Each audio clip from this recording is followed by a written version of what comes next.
Hello friends, welcome to our channel. ఈరోజు మనము ఒక పాత స్టోరీ అంటే గద్ద చెప్పే జీవిత పాఠం మన అందరికీ తెలిసిన స్టోరీయే. దీని గురించి మనం చెప్పుకుందాం. కొంతమంది చిన్న చిన్న కారణాలతోనే జీవితంలో వెళ్ళాల్సిన గమ్యానికి వెళ్లకుండా పక్కకి తప్పుకుంటారు. సరే, అవేమైనా పెద్ద పెద్ద కారణాలతోటే అంటే చిన్న విషయాలకే కలలు గొప్పగా ఉంటాయి కానీ ప్రయత్నాలే మొదలు కావు. కొంతమంది లేనిపోని కారణాలతో జీవితంలో ఓడిపోతూ ఉంటారు. సరే, ప్రయత్నం చేసి ఓడిపోతే అది ఒక పద్ధతి. కానీ ప్రయత్నమే మొదలు కాకుండా ఓడిపోయామని ఇంట్లోనే కూర్చుంటారు.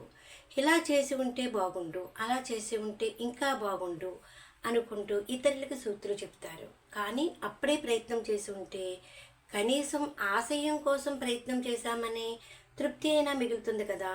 ఈ విషయంలో మనము ఈ గద్ద చెప్పే జీవిత పాఠం అనే స్టోరీ తెలుసుకుందాం. ఆకాశంలో ఎగురుతున్న గద్దని మనం చూస్తూ ఉంటాం. మన కంటికి అది కోడి పిల్లల్ని ఎత్తుకుపోయే పక్షి మాత్రమే. కానీ దాని జీవితాన్ని పరిశీలిస్తే మనిషి జీవితానికి స్ఫూర్తినిచ్చే ఒక గొప్ప కథ దాగి ఉంది. గద్ద జీవితకాలం 70 సంవత్సరాలు. గద్దకి 40 ఏళ్ళు వచ్చేసరికి గోళ్ళు బాగా పొడవుగా పెరిగి ఆహారాన్ని పట్టుకోవడానికి సహకరించవు. పొడవైన దాని ముక్కు కొన వంగిపోయి ఉంటుంది. ఈ కారణంగా ఆహారం పట్టుకోవడం కష్టమవుతూ ఉంటుంది. ఈగలు దట్టంగా పెరిగి దాని రెక్కలు బరువై చురుకుగా ఎగరడానికి సహకరించవు. ఇలాంటి సమయంలో గెద్ద ముందున్నది 2 దారిలే. ఒకటి ఆహారం లేక చచ్చిపోవడం, రెండోది తనను తాను మార్చుకోవడం. గద్ద రెండో దారిని ఎంచుకుంటుంది. ఆ మార్పునకు చాలా రోజులు పడుతుంది. మార్పు కోసం తనకు దగ్గరలో ఉన్న ఒక ఎత్తైన కొండను స్థావరంగా చేసుకుంటుంది.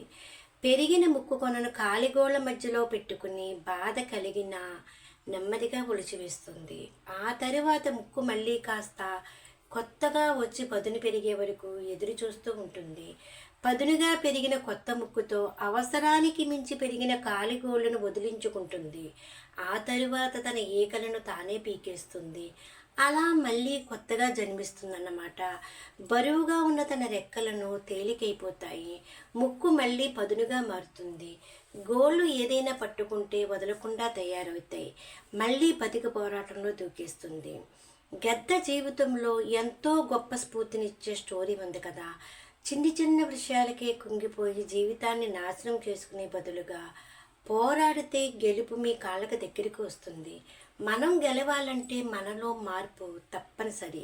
అక్కడే ఆగిపోతే మిమ్మల్ని చూసి మీకే బోరు కొట్టేస్తుంది. ఇక సమాజం మిమ్మల్ని పట్టించుకోవడమే మానేస్తుంది. నీ రాత రాసేది ఎవరు? నీ దారి మార్చేది ఎవరు? కలలు నీవి, కష్టం కూడా నీదే. తలిచేది నువ్వు, తలబడేది కూడా నువ్వే. ఓటమి నీదే, గెలుపు కూడా నీదే. నీ ప్రయత్నం, నీ విజయం, నీ జీవితం అంతే. Please like, share and subscribe.